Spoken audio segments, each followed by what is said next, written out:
Olá, sejam todos muito bem-vindos a este vídeo. E este vídeo, diferentemente dos demais até então, será a respeito de literatura propriamente.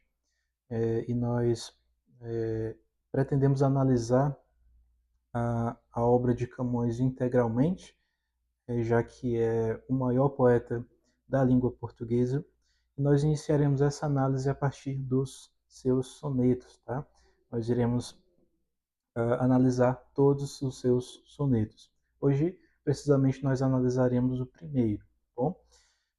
E nessas análises não pretendo eu ser exaustivo, né, esgotando toda a temática dos sonetos, até porque os sonetos de Camões, como nós veremos, são muito complexos. Alguns deles, em especial, são ainda mais em todos os aspectos, tanto na parte formal, na sua forma como ele é constituído, como também em seu mesmo conteúdo. Camões era, além de um grande escritor de seus sonetos, de suas poesias, era também um grande criador de temáticas, né? Então, Camões tinha um grande conteúdo que era expressado através de uma grande forma, né? Então, nós não pretendemos fazer análises exaustivas, né? Por razões que de fato não ficaria tão interessante no YouTube vídeos tão grandes, né, a respeito disso. Mas nós estamos trabalhando em uma obra a respeito disso, a respeito de comentários nos sonetos de Camões, que pretendemos disponibilizá-la futuramente. Mas os vídeos pretendem ser, sim, uma ótima ferramenta para ajudar todos a compreender de maneira profunda todos os sonetos de Camões, tá bom? E vocês devem saber, Camões, como eu mencionei, é o maior poeta do português. Ele é mais famoso pelos Lusíadas, né, que é a obra principal de Luís de Camões, a obra principal da língua portuguesa também, né? A obra que tem certo caráter fundador em se tratando de língua portuguesa, porque nós podemos dizer que assim como a Ilíada e a Odisseia estão para o grego, assim como a Divina Comédia está para o italiano, assim como o Paraíso Perdido está para o inglês, assim como a obra de Shakespeare está para o inglês, ou ainda como a Eneida está para o latim, assim também os Lusíadas estão para o português, né? Então, nós podemos traçar esse paralelo para que possamos entender um pouco a respeito da importância da obra de Camões. Mas além dos Lusíadas, Camões tem uma vasta obra, né? Escreveu peças de teatro, escreveu muitos sonetos, escreveu muitas redondilhas também. Então, a obra de Camões é muito vasta, mesmo aquela obra além dos Lusíadas, né? E nós iremos começar uma análise de parte dessa obra hoje através dos sonetos, né? Que é a chamada a parte lírica da obra de Camões, tá bom? E nós veremos que, dentre as temáticas abordadas por Camões em seus sonetos, uma das principais é a ideia de amor e também como o amor como o amor se divide, digamos assim, né? Há aquele amor que nós podemos dizer de sacrifício, amor sacrificial, que em grego vem da palavra ágape, ou então do verbo agapau, né? Amar. Mas também há outras variações do amor, né, que Camões escreve às vezes como paixões, né, desejos e coisas assim, dependendo do soneto, né?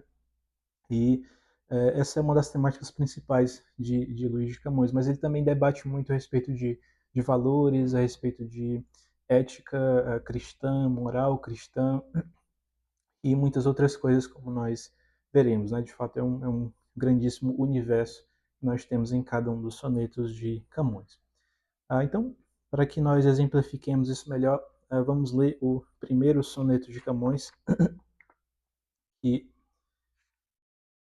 que diz desta forma: Enquanto quis fortuna que tivesse esperança de algum contentamento, o gosto de um suave pensamento me fez que seus efeitos escrevesse. Porém, temendo o amor que aviso desse, minha escritura a algum juízo isento, escureceu-me o engenho com tormento, para que seus enganos não dissesse. Ó vós que amor obriga a ser sujeitos a diversas vontades, quando lerdes num breve livro casos tão diversos, verdades puras são e não defeitos, e sabei que, segundo o amor tiverdes, tereis o entendimento de meus versos. Perceba que, antes de tudo, não há como não notar a grandíssima beleza deste soneto, assim como cada um dos outros que nós veremos. De fato, é inegável que Camões foi o maior poeta da língua portuguesa, né? Em cada uma das maneiras que em cada uma das manifestações artísticas de Camões, nós percebemos isso muito claramente, né? E lendo seus sonetos, isso é muito evidente. Mas primeiro eu gostaria de comentar a respeito da forma e da métrica desse soneto, antes de nós falarmos a respeito de seu mesmo conteúdo, né? Então, esse soneto, como nós podemos notar aqui, se trata do que se pode chamar de soneto petrarquista, né?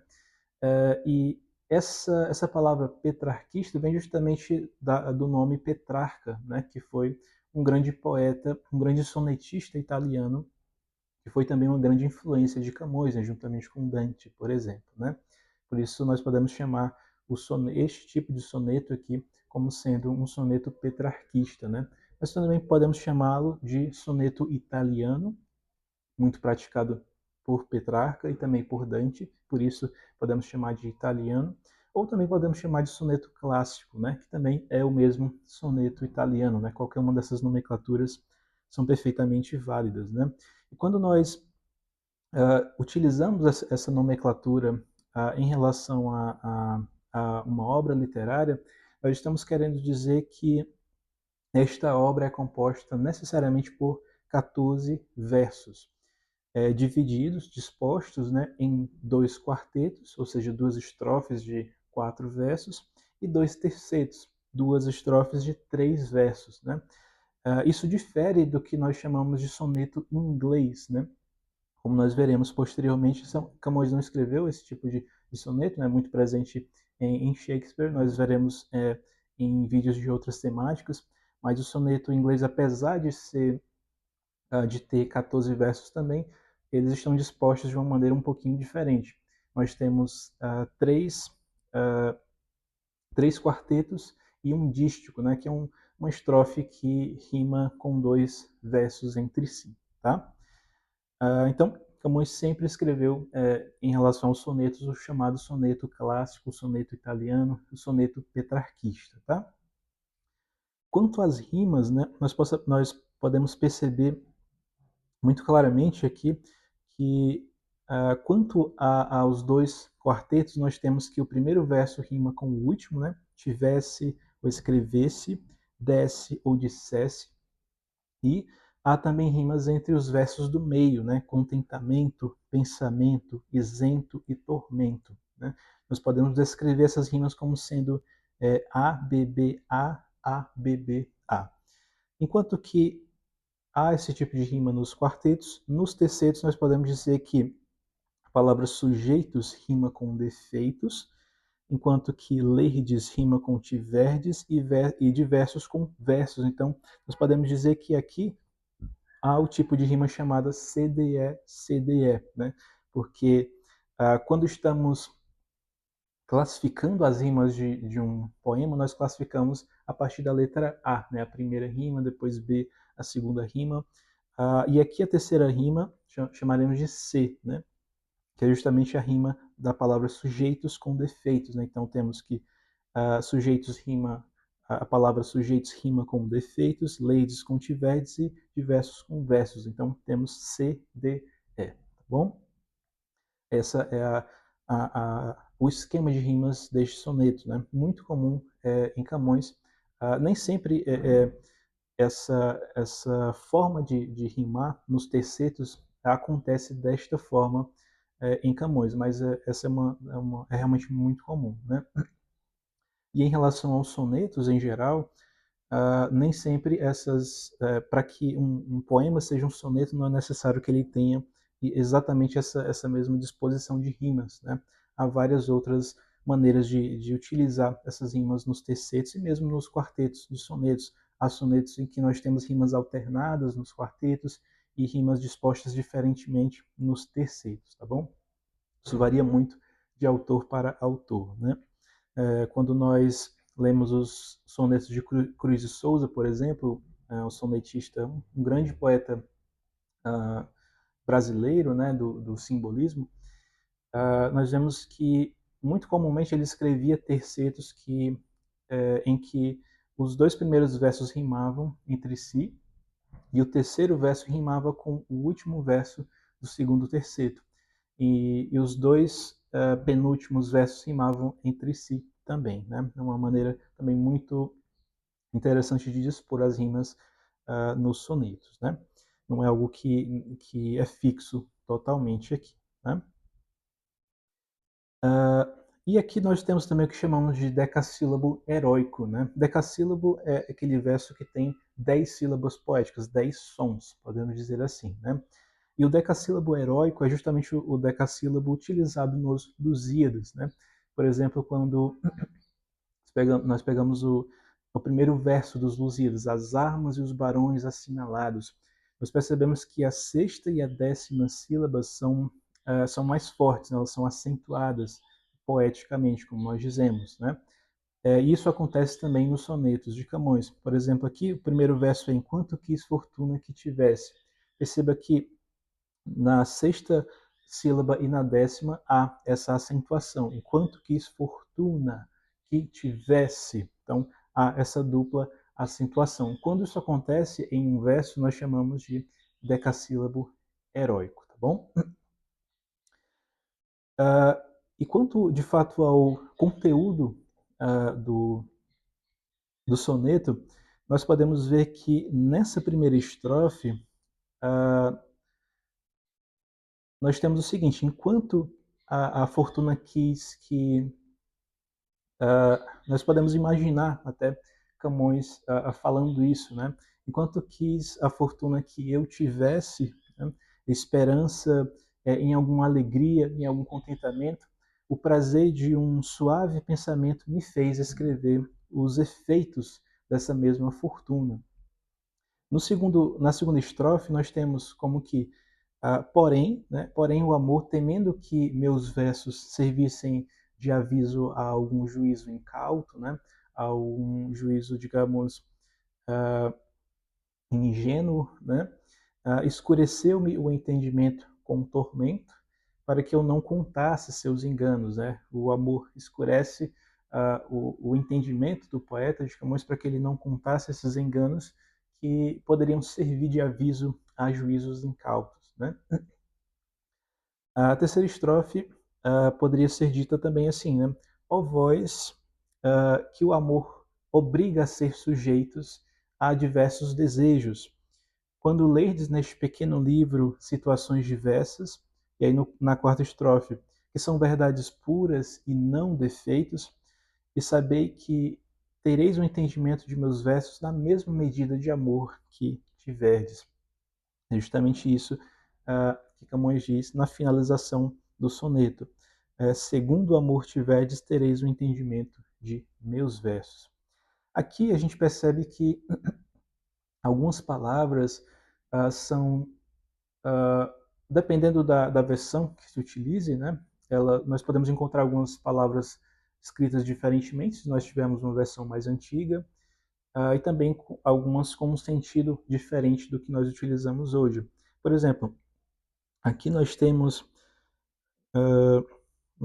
por exemplo, a palavra para, né, que dependendo da versão, né, do soneto, nós teremos pera, né, que quer dizer justamente para, né? Nós temos ainda a palavra engenho, né? Aqui no sétimo, no sétimo verso, né? Escureceu-me o engenho com tormento. Essa palavra engenho quer justamente dizer entendimento ou criatividade, né? É a mesma palavra que Camões utiliza no início dos Lusíadas, especificamente no último verso da segunda estrofe, né, quando ele diz assim, se há tanto me ajudaram engenho e arte, né, utiliza justamente esta palavra engenho, né, a criatividade, o entendimento. Né. Alguns recursos expressivos eu gostaria de destacar aqui quanto a esse soneto. Por exemplo, há nele algumas personificações, né? Nós sabemos que personificação é aquela figura de linguagem na qual um objeto inanimado ou um sentimento ganha forma, ganha vida, como se fosse uma pessoa mesmo, né?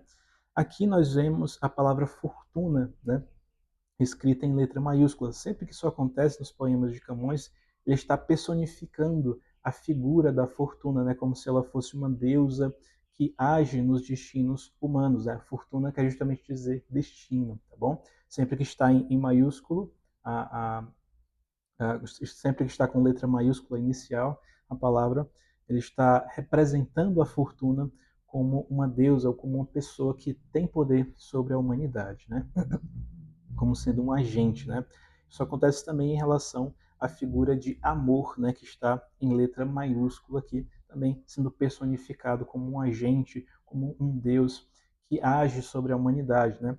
E essa personificação, essa personificação em deuses, em pessoas, de sentimentos ou objetos ou coisas assim, era algo muito comum na poesia clássica em geral, né? Em Homero isso já era muito presente, em Virgílio também, em Dante, em Petrarca.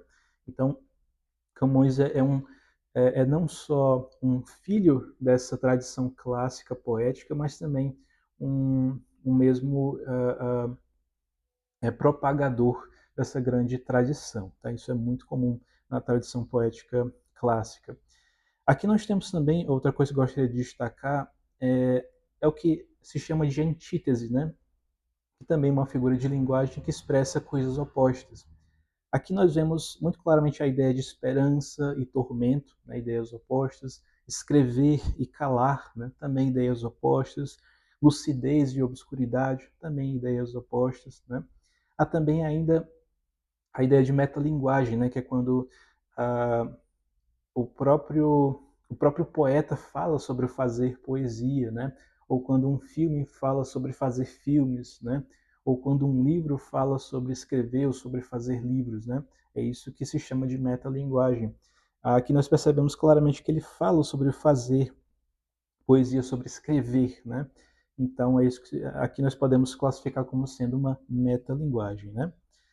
Há também a figura de linguagem chamada paradoxo, né? Coisas que se contrapõem e não podem se conciliar, de certo modo, né? E a ideia de paradoxo, de antítese, de contrariedade é muito comum nos sonetos de Camões, é muito comum mesmo, nós veremos isso de maneira muito presente em seus sonetos. É algo que foi utilizado muito também no Barroco, né? Essa ideia de claro, escuro, de coisas opostas, era muito comum na poesia barroca, de maneira geral, né? Nós vemos os sermões de Padre Antônio Vieira, nos sermões de Padre Antônio Vieira, a utilização muito grande, né, de paradoxos, de coisas opostas, né? Vemos também nas poesias de Gregório de Matos, né, grande poeta, no qual ele utiliza muito, se vale muito dessa ideia de coisas opostas mesmo, né? Como a pecado, virtude, homem, Deus, todo, parte, né? Isso é muito comum na poesia, na literatura barroca em geral, né? Embora Padre Antônio Vieira não seja exatamente uma literatura como é o Gregório de Matos, mas é um autor que não se pode deixar de citar, né? Ele era mais um retórico, né? Mais um orador, né?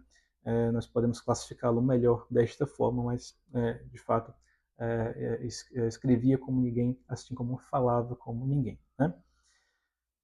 Então, o paradoxo é uma figura de linguagem muito presente na poesia de Camões, né? E nesse soneto aqui, nós podemos dizer que ele está presente quando se vê que o amor que motiva a poesia é o mesmo amor que a sufoca, né? Então, nós vemos que é um poema sobre o amor, né? O amor motivou essa poesia, mas ele a sufocou, né? Camões não pode descrever seus efeitos claramente, né?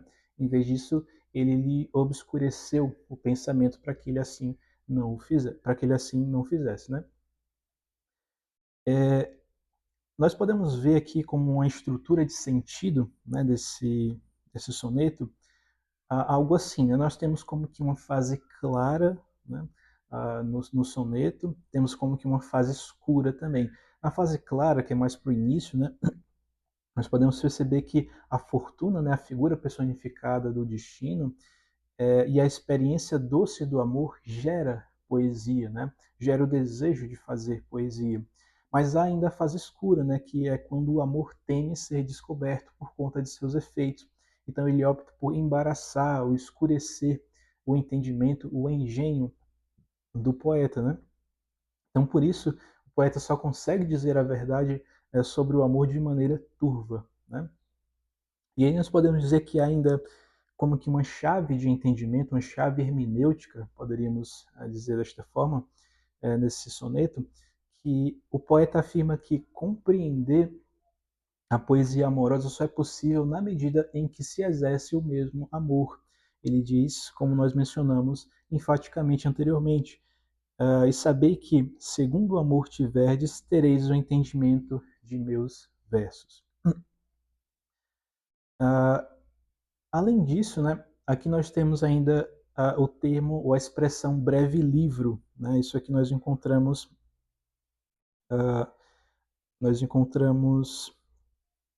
neste som dessa expressão breve livro. Né? É uma expressão que, veja, é uma expressão que nós podemos dizer, aqui nós temos no último verso do primeiro terceto, né? Ele diz assim, num breve livro, casos tão diversos. Essa expressão breve livro, nós podemos dizer que ela pode se referir tanto a um compilado de poemas, né? Ou pode se referir ao próprio soneto também, né? Que seria como que uma soma densa, né, desses casos tão diversos que ele menciona aqui, né? Um resumo denso desses casos tão diversos, né? Então, essa expressão breve livro pode se referir a essas duas coisas. Mas, utilizando essa expressão breve livro no primeiro soneto aqui, para nós pode nos servir de como que um aviso para o que nós teremos, né, mais adiante, né? Não foi exatamente Camões que compilou os sonetos, né? Foi uma compilação feita posteriormente e muito bem feita, né? Que um soneto colocado em primeiro e tendo como que esse aviso em relação aos posteriores, né? Segundo o amor tiverdes, tereis o entendimento de meus versos. Então, aqui uma breve análise a respeito deste primeiro soneto de Camões. Caso vocês tenham alguma dúvida, algum questionamento ou comentário, fiquem à vontade para para comentar, né, na seção de comentários deste vídeo. E estamos aqui para servir, para ajudar como for possível. Obrigado por terem assistido até aqui e até a próxima.